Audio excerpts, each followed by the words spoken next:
Good morning. അപ്പോൾ നമ്മുടെ ഇന്നത്തെ റെസിപ്പിയും ഒരു മസാലക്കറിയാണ്. മസാലക്കറി എന്ന് പറയുമ്പോൾ നമ്മുടെ അച്ചിങ്ങപ്പയറും അല്ലെങ്കിൽ വള്ളിപ്പയറും ഉരുളക്കിഴങ്ങും ചേർത്ത് വറുത്തരച്ച മസാലക്കറിയാണ്. അപ്പോൾ നിങ്ങൾ ഇതുപോലെ ഒരു മസാലക്കറി ഉണ്ടാക്കിയിട്ടില്ലെങ്കിൽ ഉടനെ തന്നെ ഉണ്ടാക്കിയിട്ട് ചോറിൻ്റെ കൂടെ ചേർത്ത് കഴിച്ചോളൂ. വീട്ടിൽ വള്ളിപ്പയർ അല്ലെങ്കിൽ അച്ചിങ്ങപ്പയർ ഉണ്ടെങ്കിൽ ഇന്ന് തന്നെ ഉണ്ടാക്കി വെക്കോളൂ. ഉരുളക്കിഴങ്ങ് ഉറപ്പായിട്ടുണ്ടാവുമല്ലോ. അപ്പോൾ കുറച്ച് ഇൻഗ്രീഡിയൻസ് മതി, വളരെ കുറച്ച് ഇൻഗ്രീഡിയൻസ് മതി നല്ലൊരു നാടൻ ഒഴിച്ചുകറി ഉണ്ടാക്കാനായിട്ട്. അപ്പോൾ ഇതുപോലെ ഉണ്ടാക്കിയിട്ടില്ലെങ്കിൽ ഉറപ്പായിട്ട് ഉണ്ടാക്കിയിട്ട് അഭിപ്രായം കമൻറ്റ് ചെയ്യാൻ മറക്കരുത് കേട്ടോ. അപ്പോൾ നമുക്ക് എങ്ങനെയാണ് നമ്മുടെ കറി തയ്യാറാക്കുന്നത് നോക്കാം. നമുക്ക് നമ്മുടെ ഇൻഗ്രീഡിയൻസ് നോക്കാം. നമ്മളിപ്പോൾ ഒരു പിടി നമ്മുടെ അച്ചിങ്ങ പയറെടുത്തിട്ടുണ്ട്, അതുപോലെ തന്നെ ഒരു ഉരുളക്കിഴങ്ങ് എടുത്തിട്ടുണ്ട്, ഒരു സവോളയുടെ പകുതി എടുത്തിട്ടുണ്ട്, 2 പച്ചമുളക് എടുത്തിട്ടുണ്ട്, 1/4 കപ്പ് തേങ്ങ ചിരവിയതെടുത്തിട്ടുണ്ട്. അച്ചിങ്ങ സാധാരണ മെഴുക്കുരുട്ടി കട്ട് ചെയ്യുന്ന പോലെയാണ് കട്ട് ചെയ്തിട്ടുള്ളത്. ഉരുളക്കിഴങ്ങ് ഇതുപോലെ നീളത്തിലാണ് കട്ട് ചെയ്തെടുത്തിട്ടുള്ളത്, ഈ ഒരു വലിപ്പത്തിൽ. സവോള നീളത്തിൽ സ്ലൈസ് ചെയ്താണ് എടുത്തിട്ടുള്ളത്. പച്ചമുളക് നമ്മളൊന്ന് സ്പ്ലിറ്റ് ചെയ്താണ് ചേർക്കുന്നത്. അപ്പോൾ ആദ്യം നമുക്ക് ഇതെല്ലാം കുക്ക് ചെയ്യാൻ വയ്ക്കാം. അതിനുശേഷം നമ്മുടെ അരപ്പ് റെഡിയാക്കാം. അരപ്പ് റെഡിയാക്കുമ്പോൾ നമ്മൾ സാധാരണ ചേർക്കുന്ന മസാലകളൊന്നും ഇല്ല കേട്ടോ. ഇത് സിമ്പിളായിട്ടുള്ള ഒരു അരപ്പ് റെഡിയാക്കലാണ്.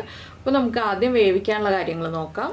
നമുക്കിപ്പോൾ ചട്ടിയിലേക്ക് നമ്മൾ കട്ട് ചെയ്ത് വെച്ചിരിക്കുന്ന അച്ചിങ്ങയും അതുപോലെ തന്നെ നമ്മുടെ ഉരുളക്കിഴങ്ങും ഇത് ഒരുമിച്ച് ചേർക്കാം കേട്ടോ. എന്താണെന്ന് വെച്ചാൽ രണ്ടും ഒരേ രീതിയിൽ കട്ട് ചെയ്തിരിക്കുന്നതുകൊണ്ട് വേവൊക്കെ ഒരുപോലെ തന്നെയാണ്. പിന്നെ നമ്മുടെ സവോള ചേർക്കാം. സവോള വഴറ്റിയിട്ടൊക്കെ ഈ ഒരു കറി ഉണ്ടാക്കാം. അപ്പോൾ നമുക്ക് കൂടുതൽ എണ്ണയും അതുപോലെ തന്നെ കൂടുതൽ സമയവും ഒക്കെ എടുക്കും. അതുപോലെ തന്നെ നമ്മുടെ കറിക്ക് ടേസ്റ്റും വ്യത്യാസം ഉണ്ടാവും. അങ്ങനെ ചെയ്യുമ്പോൾ ഒരു ടേസ്റ്റ്, ഇങ്ങനെ ചെയ്യുമ്പോൾ വേറെ ടേസ്റ്റ്. അതുകൊണ്ടാണ് ഞാനിപ്പോൾ ഈ രീതിയിൽ ചെയ്യാമെന്ന് വിചാരിച്ചത്. എളുപ്പത്തിൽ ജോലി കഴിയാൻ ഈ രീതിയാണ് നല്ലത്. അപ്പോൾ നമ്മൾ എടുത്തു വെച്ചിരുന്ന പച്ചമുളക് സ്പ്ലിറ്റ് ചെയ്തിട്ടുണ്ട്. ഇനി നമുക്ക് ഒരു തണ്ട് കറിവേപ്പിലയും കൂടി ചേർത്ത് കൊടുക്കാം. 1/2 ടീസ്പൂൺ മഞ്ഞൾപ്പൊടി, ഒരു 1/4 ടീസ്പൂൺ മുളക് പൊടി, നമ്മുടെ ഈ കഷ്ണങ്ങൾക്ക് ആവശ്യമായിട്ടുള്ള ഉപ്പ്. ഇനി നമുക്ക് വെള്ളമൊഴിച്ച് സാധാരണ വേവിക്കുന്ന പോലെ വേവിച്ചെടുക്കാം. ഞാനിപ്പോൾ 1 കപ്പ് വെള്ളം ഒഴിച്ചിട്ടാണ് വേവിച്ചെടുക്കുന്നത്. ഇത് നമുക്ക് അടുത്ത ബർണറിലേക്ക് മാറ്റി വയ്ക്കാം. ഒന്ന് ഇളക്കി കൊടുത്തിട്ട് ഇതൊന്ന് തിളച്ച് വേവുന്ന സമയത്ത് നമുക്കിതിലേക്ക് വേണ്ട അരപ്പ് റെഡിയാക്കി എടുക്കാം. അരപ്പ് റെഡിയാക്കാനായിട്ട് വേറൊരു പാൻ വയ്ക്കാം. തേങ്ങ വറുത്താണ് നമ്മൾ അരയ്ക്കുന്നത്. അപ്പോൾ ഞാൻ വേറൊരു പാൻ എടുക്കട്ടെ. അപ്പോൾ നമ്മുടെ പാൻ ഒന്ന് ചൂടായി വന്നിട്ടുണ്ട്. നമുക്കിതിലേക്ക് തേങ്ങ ഇട്ട് കൊടുക്കാം. അപ്പോൾ നിങ്ങൾക്ക് 1/4 കപ്പ് മുതൽ 1 കപ്പ് വരെ ചേർക്കാം കേട്ടോ. ഞാനിപ്പോൾ 1/4 കപ്പ് എടുത്തിട്ടുള്ളൂ. ഈ തേങ്ങയുടെ കൂടെ തന്നെ നമ്മൾ ചേർക്കേണ്ട 1-2 കാര്യങ്ങളുണ്ട്. ഞാനിപ്പോൾ 2 അത്യാവശ്യം വലിപ്പമുള്ള ഉള്ളി എടുത്തിട്ടുണ്ട്. ആ ഉള്ളി ഒന്ന് നീളത്തിൽ കട്ട് ചെയ്തിട്ട് ചേർക്കുക.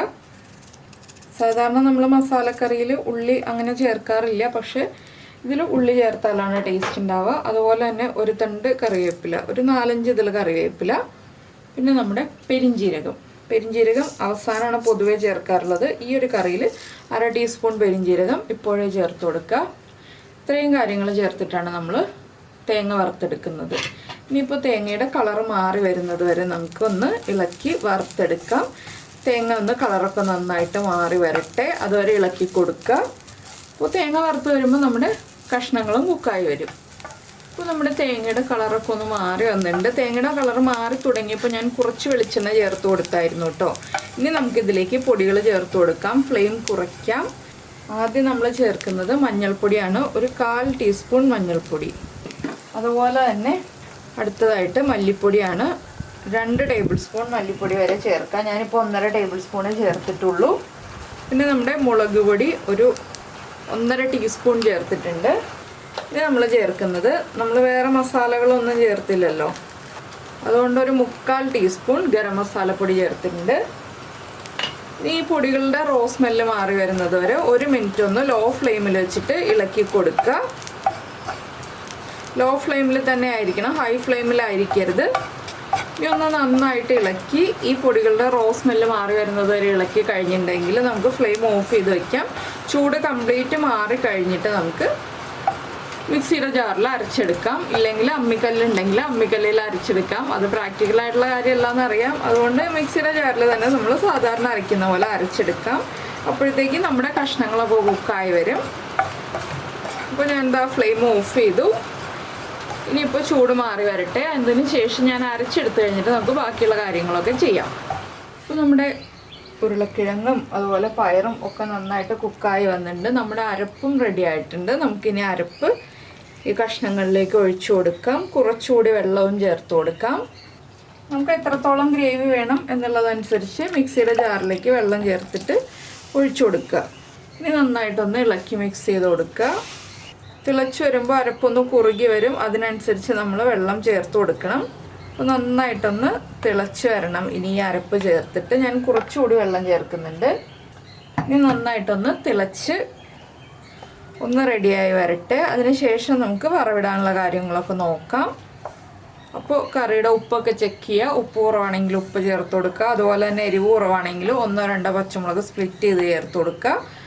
വളരെ എളുപ്പമാണ് ഇങ്ങനെയുള്ള കറികളൊക്കെ ഉണ്ടാക്കാനായിട്ട്. നമ്മൾ ആ ഒരു തേങ്ങ വറുത്തെടുത്ത് തേങ്ങയുടെ ചൂട് മാറാൻ വെയിറ്റ് ചെയ്യുന്നൊരു സമയം മാത്രമേ ഉള്ളൂ. അപ്പോൾ നമുക്ക് ആ ഒരു സമയത്ത് തോരനോ മെഴുക്കുവരട്ടിയോ അല്ലെങ്കിൽ വേറെ എന്തെങ്കിലും കറികളോ റെഡിയാക്കാനുണ്ടെങ്കിൽ ആ കറികൾ റെഡിയാക്കാം. അല്ലെങ്കിൽ നമുക്ക് വേറെ എന്തെങ്കിലും ജോലികൾ ചെയ്യാനുണ്ടെങ്കിൽ അത് ചെയ്യാം. ആ ഒരു സമയം നമുക്ക് അങ്ങനെ സ്പെൻഡ് ചെയ്തിട്ടുണ്ടെങ്കിൽ ഇങ്ങനെയുള്ള കറികളൊക്കെ വേഗം റെഡിയാക്കി എടുക്കാം. അപ്പോൾ നിങ്ങൾ ഇതുപോലെയുള്ള കറികൾ റെഡിയാക്കി നോക്കിയിട്ടില്ലെങ്കിൽ ഉറപ്പായിട്ടും ഒന്ന് ട്രൈ ചെയ്ത് നോക്കിക്കോളൂ കേട്ടോ. മസാലക്കറികളൊക്കെ ഇഷ്ടപ്പെടുന്ന ആളുകൾക്ക് ഉറപ്പായിട്ടും ഇഷ്ടപ്പെടുന്ന റെസിപ്പികളാണ് ഇതൊക്കെ. ഉരുളക്കിഴങ്ങ് ഇഷ്ടപ്പെടുന്നവർക്കും അതുപോലെ തന്നെ നിങ്ങൾക്ക് ഉരുളക്കിഴങ്ങാണ് ഗ്യാസ് ട്രബിളിൻ്റെ പ്രോബ്ലം ഉണ്ടെന്നൊക്കെയുള്ള പേടി ഉണ്ടാവുന്നുണ്ടെങ്കിൽ നമ്മൾ ഉള്ളി ചേർത്തില്ലേ തേങ്ങ വറുക്കുമ്പോൾ, അതിലേക്ക് 2 അല്ലി വെളുത്തുള്ളിയും കൂടി ചേർത്തിട്ട് തേങ്ങ വറുത്തെടുക്കുക. അപ്പോൾ ഗ്യാസ് ട്രബിളിൻ്റെ പ്രോബ്ലം ഒന്നും പേടിക്കേണ്ട ആവശ്യമില്ല. പിന്നെ നമ്മുടെ ചാനൽ ആദ്യമായിട്ട് കാണുകയാണ്, നമ്മുടെ വീഡിയോ പ്രസൻറ്റ് ചെയ്യുന്ന രീതിയൊക്കെ ഇഷ്ടമായി, നമ്മുടെ ചാനൽ ഇഷ്ടമായി എന്നുണ്ടെങ്കിൽ നമ്മുടെ ചാനലൊന്ന് സബ്സ്ക്രൈബ് ചെയ്തിട്ടില്ലെങ്കിൽ ഒന്ന് സബ്സ്ക്രൈബ് ചെയ്ത് സപ്പോർട്ട് ചെയ്യണേ. സബ്സ്ക്രൈബ് ചെയ്യുന്നതിന് ഈ വീഡിയോയുടെ താഴെയുള്ള റെഡ് സബ്സ്ക്രൈബ് ബട്ടൺ ഒന്ന് ക്ലിക്ക് ചെയ്യുക. അതിൻ്റെ റൈറ്റ് സൈഡിലുള്ള ബെൽ ഐക്കണും ക്ലിക്ക് ചെയ്യുക. അപ്പോൾ ഓൾ എന്ന് പറഞ്ഞിട്ടൊരു ഓപ്ഷൻ കാണാം. ആ ഓളും കൂടി പ്രസ് ചെയ്തിട്ടുണ്ടെങ്കിൽ ഞാൻ എപ്പോഴും വീഡിയോ അപ്ലോഡ് ചെയ്യുമ്പോൾ നിങ്ങൾക്ക് നോട്ടിഫിക്കേഷൻ വരും. ആ നോട്ടിഫിക്കേഷൻ കിട്ടിയില്ല എന്നുണ്ടെങ്കിൽ എല്ലാ ദിവസവും രാവിലെ 7 മണിക്കും 11 മണിക്കും ഉച്ചയ്ക്ക് 3 മണിക്ക് നോക്കിയിട്ടുണ്ടെങ്കിൽ നമ്മുടെ ചാനലിൽ വീഡിയോ അപ്ലോഡ് ആയിട്ടുണ്ടാവും. അപ്പോൾ ഒരു ദിവസം നമ്മൾ 3 വീഡിയോയാണ് അപ്ലോഡ് ചെയ്യുന്നത്. അപ്പോൾ ഇടയ്ക്ക് ഒന്ന് ചാനലിൽ കയറി നോക്കിയിട്ടുണ്ടെങ്കിൽ വീഡിയോ അപ്ലോഡ് ആയിട്ടുണ്ടാവും. അപ്പോൾ അതൊന്ന് നോക്കുക, വീഡിയോ കാണുക, സപ്പോർട്ട് ചെയ്യുക. അതുപോലെ തന്നെ ലൈക്ക് ചെയ്യാനും കമൻറ്റ് ചെയ്യാനൊന്നും മറന്നു പോരുതേ. അപ്പോൾ ഇങ്ങനെയൊക്കെ നമ്മളൊന്ന് സപ്പോർട്ട് ചെയ്ത് മുന്നോട്ട് പോവുക. അപ്പോൾ നമ്മുടെ കറി തിളച്ച് തുടങ്ങുന്നുണ്ട്. മൺചട്ടി ആയതുകൊണ്ട് തിളച്ച് കിട്ടിയിട്ടുണ്ടെങ്കിൽ പിന്നെ വേഗം കറികൾ മുന്നോട്ട് നീങ്ങിക്കോളും. എന്താണെന്ന് വെച്ചാൽ തിളച്ച് കിട്ടിക്കഴിഞ്ഞിട്ടുണ്ടെങ്കിൽ ആ തിള ഇങ്ങനെ നിന്നോളുമല്ലോ, ചട്ടിയുടെ ചൂടുകൊണ്ട് ആ തിള ഇങ്ങനെ നിന്നോളും. അപ്പോൾ തിളച്ച് കിട്ടാനുള്ള കുറച്ച് സമയമുള്ളൂ. അപ്പോൾ ഒന്ന് തിളച്ച് വരട്ടെ. ഞാൻ വേറൊരു പാനൊക്കെ എടുത്തിട്ട് വരട്ടെ. നമ്മുടെ വറവിടാനുള്ള പാനൊക്കെ എടുത്ത് റെഡിയാക്കി വെക്കട്ടെ. അപ്പോൾ നമ്മൾ വറവിടാനായിട്ട് പാൻ ചൂടാക്കി പാനിൽ വെളിച്ചെണ്ണ ഒഴിച്ചിട്ടുണ്ട്. വെളിച്ചെണ്ണയും ചൂടായി വന്നിട്ടുണ്ട്.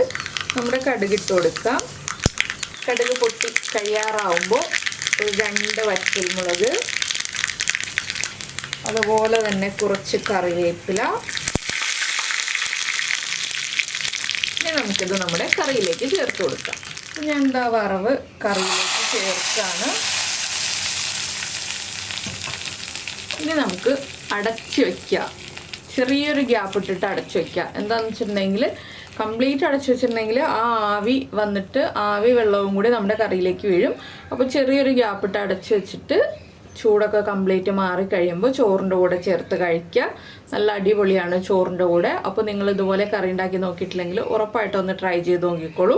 ചോറിൻ്റെ കൂടെ വളരെ നല്ല കോമ്പിനേഷനാണ്. അപ്പോൾ എല്ലാവരും ഉണ്ടാക്കി നോക്കുമെന്ന് വിചാരിക്കുന്നു. ഉണ്ടാക്കി നോക്കിയിട്ട് ഫീഡ്ബാക്കൊക്കെ അറിയിക്കുക. നമുക്ക് നമ്മുടെ അടുത്ത റെസിപ്പിയുമായിട്ട് അടുത്ത ദിവസം വീണ്ടും കാണാം.